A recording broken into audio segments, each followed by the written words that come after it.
नमस्कार साथियों।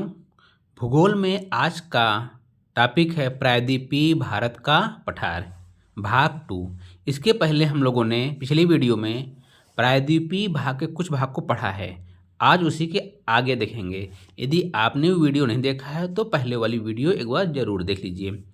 तो आज हमको पढ़ना क्या क्या है इस पर पहले चर्चा करेंगे कि प्रायद्वीपीय भारत के पठार के अंतर्गत निम्नलिखित संरचनाएं शामिल हैं, जैसे अरावली पर्वत, मालवा का पठार, विंध्यन का पठार, सतपुड़ा पहाड़ी, छोटा नागपुर का पठार, पश्चिमी घाट, पूर्वी घाट, नीलगिरी पहाड़ी, दक्कन का पठार, अन्नामलाई की पहाड़ी और कार्डमम पहाड़ी।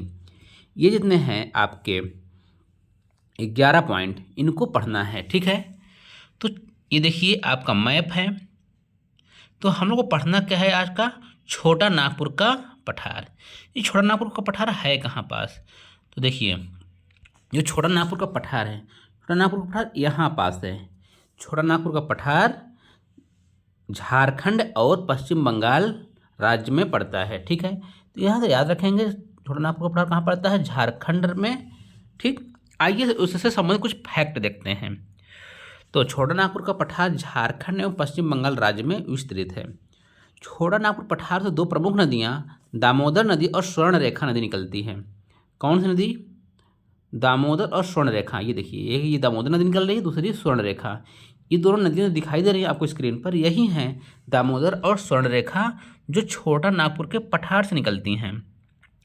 दामोदर नदी छोटा नागपुर के पठार के बीचों बीच अपने भ्रंश घाटी के में पूरब की ओर प्रवाहित होते हुए पश्चिम बंगाल राज्य में हुगली नदी मिल जाती है, ठीक है। जो आपकी दामोदर नदी है वो प्रवाहित होते हुए कहाँ मिल जाएगी, हुगली नदी मिल जाएगी, और हुगली अपना जल गिराती है पश्चिम बंगाल में, सॉरी बंगाल की खाड़ी में। दामोदर नदी छोटा नागपुर पठार को दो भागों में डिवाइड करती है। एक का नाम हो जाता है हजारीबाग और दूसरा हो जाता है रांची का पठार। दामोदर नदी के उत्तर में देखिए ये दामोदर नदी बह रही है, इसके उत्तर में हजारीबाग का पठार है। यहाँ पास आपका हजारीबाग का पठार होगा और दक्षिण में रांची का पठार। कहाँ, रांची का पठार। रांची का पठार भारत में संप्राय मैदान का उदाहरण, किसका उदाहरण है, संप्राय मैदान का उदाहरण है। पठार एक ऐसा मैदान है, पठार क्या होता है ना। आप सोचो सर पठार पठार पढ़ाए जा रहे हैं, होता क्या है। पठार एक ऐसा मैदान है जहाँ चट्टानी, टीले अथवा शिखर नहीं पाए जाते, संप्राय मैदान कहलाते हैं, ठीक। भारत में 3 नदियाँ अपने भ्रंश घाटी में प्रवाहित होती हैं, ध्यान दीजिएगा, बहुत महत्वपूर्ण है। नर्मदा नदी, तापी या ताप्ती नदी बोलते हैं, दामोदर नदी।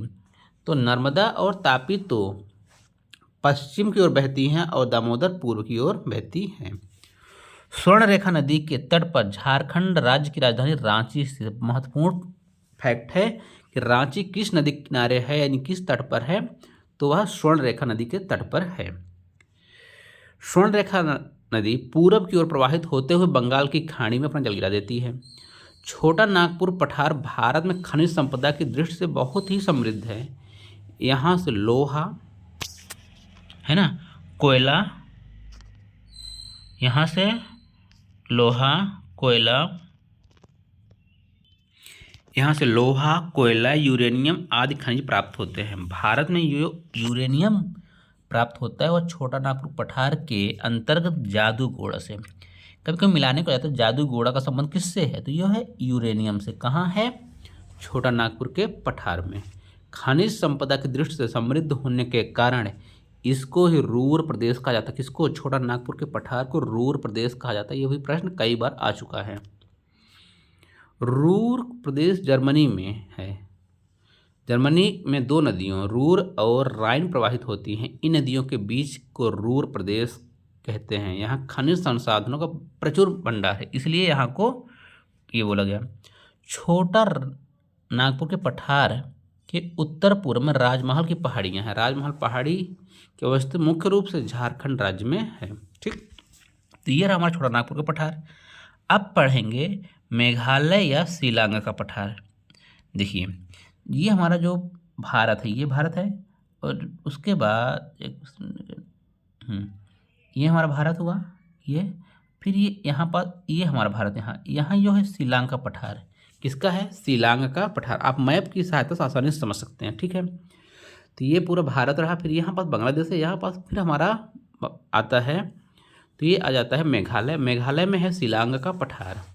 शिलांग का पठार एक स्वतंत्र पठार न होकर यह प्रायद्वीपीय भारत के पठार का हिस्सा है। बहुत महत्वपूर्ण है, प्रश्न कई बार पूछा गया है कि शिलांग पठार किसका हिस्सा है, तो ये इसी प्रायद्वीपीय भारत का हिस्सा है। ठीक, यद्यपि शिलांग पठार की अवस्थिति हिमालय के समीप है, किंतु वास्तव में यह राजमहल पहाड़ी का पूर्वी विस्तार है।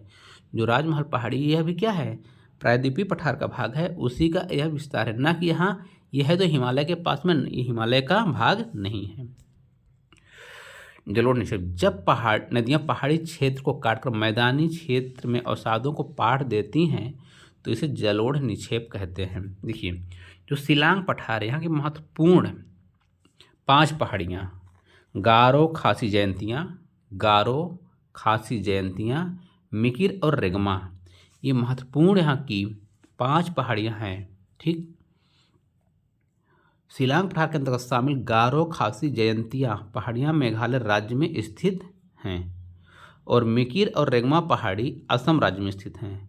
शिलांग पठार तो आता है, लेकिन शिलांग जो मेघालय में आता है उसमें 3 आती हैं, गारो खासी जयंतियाँ और मिकिर और रेगमा कहाँ आती हैं, आपके असम राज्य में आती हैं। शिलांग पठार की सबसे ऊंची चोटी को नोकरेक गारो पहाड़ी के नाम से जानते हैं और यहीं मेघालय में गारो खासी जयंतियाँ हैं, जनजाति है, उन्हीं के नाम पर ये इन चोटियों का भी नाम पड़ा। अब पढ़ेंगे विंध्य पर्वत श्रेणी। इसको पढ़ेंगे विंध्य पर्वत श्रेणी। तो आइए देखते हैं, एक बार मैप में देख लेते हैं इनको, विंध्य पर्वत श्रेणी को। ये देखिए, ये जो श्रेणियां हैं ये क्या है, विंध्य पर्वत श्रेणी। ठीक है, क्या है, विंध्य पर्वत श्रेणी है। आइए देखते हैं इससे संबंधित कुछ फैक्ट।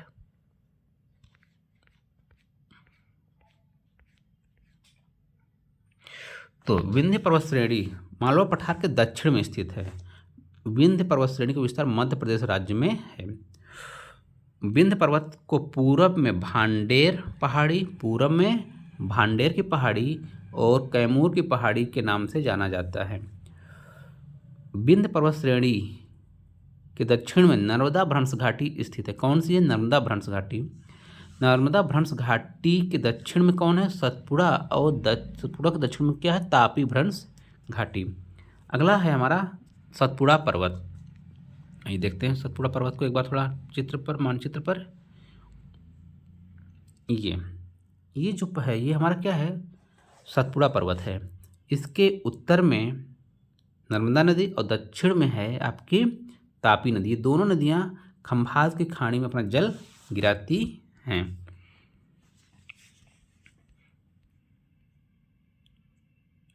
तो देखिए, सतपुड़ा पर्वत भारत में एकमात्र ब्लॉक पर्वत का उदाहरण है। सतपुड़ा पर्वत के उत्तर में नर्मदा भ्रंश घाटी तथा सतपुड़ा पर्वत के दक्षिण में तापी भ्रंश घाटी। मैंने आपको चित्र में दिखाया। 2 भ्रंश घाटियों के मध्य स्थित पर्वत को ब्लॉक पर्वत कहते हैं। जैसे देखिए, ये हमारी पूरी ज़मीन है, ठीक, यहाँ पर एक गहरी नदी बह रही है और यहाँ पर एक गहरी नदी बह रही है, क्योंकि इनका भ्रंश घाटी में बह रही है तो इनकी गहराई काफ़ी ज़्यादा होती है और ये उठा हुआ क्षेत्र पर्वत होता है, सतपुड़ा पर्वत। इसी को कहते हैं ब्लॉक पर्वत। जो दोनों साइड से नदियाँ बहें और गहरी गहरी और ऊपर उठा हुआ क्षेत्र जो पर्वत होगा यानी पठार होगा उसे बोलेंगे ब्लॉक पर्वत। सतपुड़ा पर्वत पश्चिम से पूरब की ओर 3 पहाड़ियों के रूप में विस्तृत है। देखिए, किधर, पश्चिम से पूरब, ठीक, ये इलाका। तो राजपीपला पहाड़ी, महादेव की पहाड़ी और मैकाल की पहाड़ी कौन कौन सी हैं, राजपीपला, ये देखो तीनों, एक ये और ये तीनों किसकी हैं, सतपुड़ा पहाड़ी।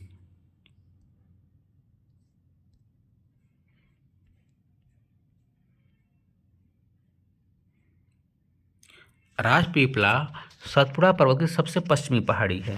महादेव पहाड़ी सतपुड़ा पर्वत पर मध्य में स्थित है, जबकि धूपगढ़ सबसे ऊंची चोटी है। ठीक है, मैकाल पहाड़ी की सबसे ऊंची चोटी अमरकंटक। मैकाल पहाड़ी मध्य प्रदेश और छत्तीसगढ़ राज्य की सीमा बनाती हैं। ठीक है, अमरकंटक के समीप नर्मदा एवं सोन नदियाँ निकलती हैं। नर्मदा नदी पश्चिम की ओर अपने भ्रंश में प्रवाहित होते हुए खंभात की खाड़ी में गिरती है, जबकि सोन नदी उसी अमरकंटक से निकलती है और यहाँ उत्तर की ओर प्रवाहित होते हुए पटना के पास गंगा नदी में मिल जाती है। ठीक है। पचमढ़ी हिल स्टेशन यानी पचमढ़ी बायोस्फीयर रिजर्व धूपगढ़ चोटी के पास ही है। सतपुड़ा जो पर्वत का विस्तार पूछ ले आपसे कहाँ कहाँ है, तो इसका विस्तार गुजरात, महाराष्ट्र और मध्य प्रदेश राज्य में है। अब बात करेंगे दक्कन का पठार। किसका पठार? दक्कन का पठार।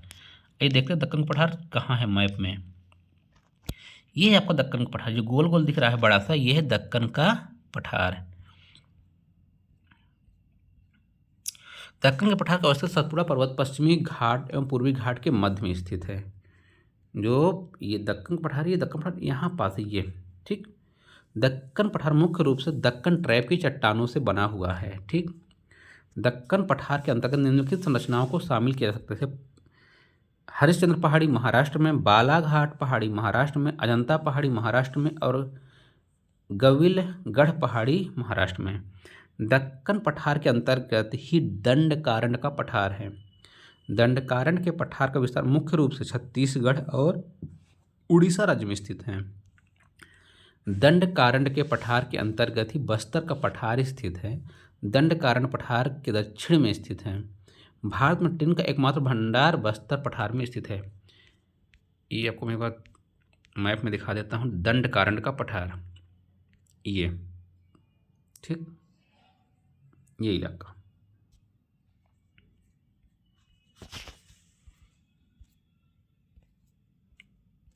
अब आती है महानदी बेसिन।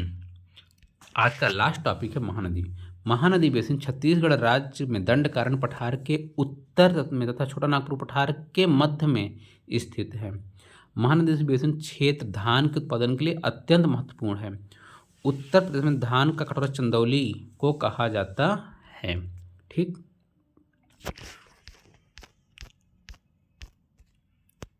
तो साथियों, आज के लिए इतना ही। आगे का आपकी अगली वीडियो में। तब तक के लिए धन्यवाद। जय हिंद, जय भारत।